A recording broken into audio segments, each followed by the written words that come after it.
I want to call Something Cheesy. Okay, so it's a title which I hope makes you think and is somehow a bit cryptic. This is a patient. I'll tell you the history of the patient later, but first I want to just show you the images, and then I'll tell you exactly what this patient was all about.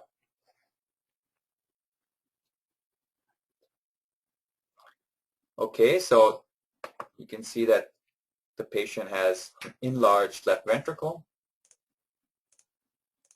You can measure the diameter of the left ventricle here. 63, remember, everything that is above maybe 52, 53 millimeters is suspicious of dilatation.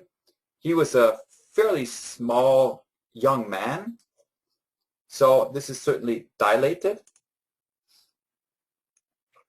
We have mitral regurgitation. The aortic valve looks quite nice. Okay. If you look closely, you can actually see that the aortic valve does not open all the way towards the wall, and that there seems to be an abbreviated opening of the aortic valve, which is probably caused by reduced flow across the aortic valve. It's also understandable why the patient has reduced left ventricular flow across the aortic valve, because he has poor left ventricular function. So I'm not going to ask this question. This is probably much too easy.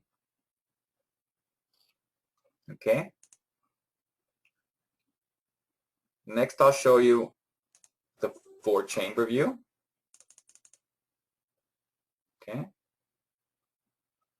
The patient has a pacemaker, or a lead at least, in the right ventricle.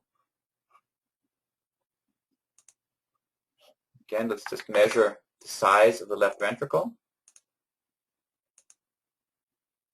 63, that fits nicely to what we measured in the parasternal long axis view.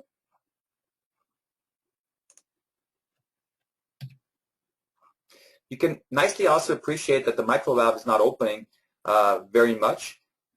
Certainly not due to mitral stenosis, but probably more to the fact that he has myopathic opening, again, as a result of low flow across the aortic valve.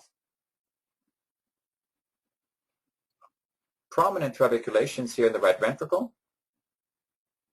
Okay. Those are just some studies we did, and I'll explain you later why we did them.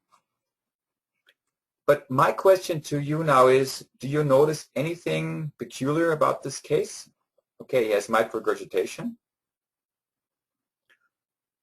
Well, the diagnosis here is cardiomyopathy. It's dilated cardiomyopathy, reduced left ventricular function in the setting of a dilated left ventricle. Okay, I'll just show you another image. Very poor left ventricular function. Okay, so now I'm going to ask you a question.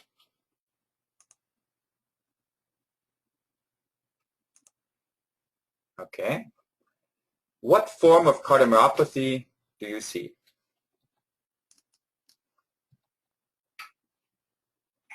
Okay, I'll close and show you the results. 38% of you say it's non-compaction. 54% say it's just simple, plain old dilated cardiomyopathy. 8% say it's hypertrophic cardiomyopathy, and no one thinks it's restrictive cardiomyopathy. Well, I would say both. Those who said it's non-compaction and dilated cardiomyopathy and hypertrophic cardiomyopathy are somehow right. Now I'll tell you the story of this patient. The story of the patient is, it's a fairly young patient. He's 45 years old, and his father died of sudden cardiac death at a young age. His brother died 3 years ago of sudden cardiac death, and his uncle died also of sudden cardiac death. And he fainted 5 times until he finally came to the attention of the cardiologist. An echocardiogram was performed, and this is his echocardiogram. So what do we learn from this history? Well, what we learn is that he has some form of genetic cardiomyopathy.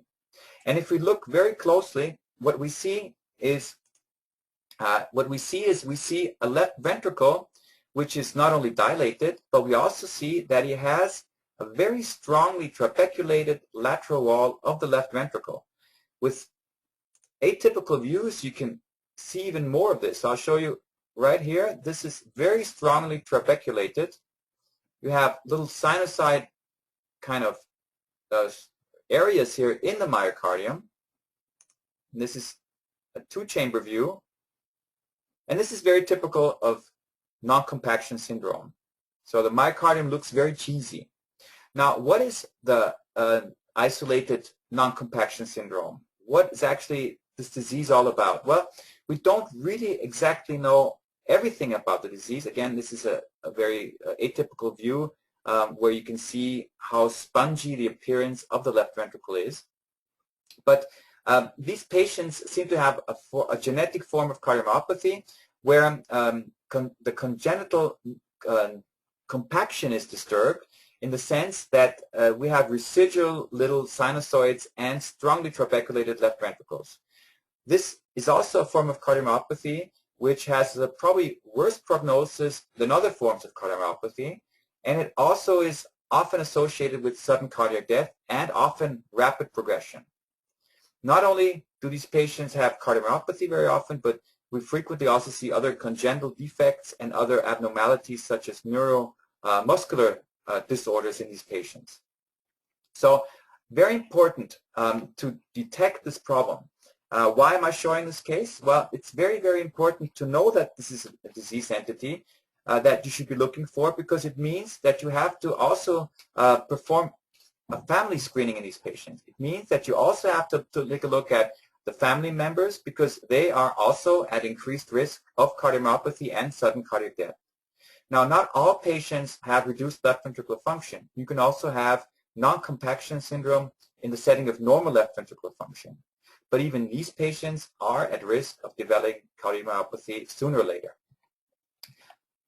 Okay, so isolated left ventricular non-compaction is a genetic disease where you find hypertrabeculation, especially in the apical, lateral, and posterolateral region, where the myocardium has a very spongy appearance. Here's another example. Here you have a beautiful example of a non-compaction syndrome with a very spongy appearance again. So take a look closely at all patients who have sudden cardiac death.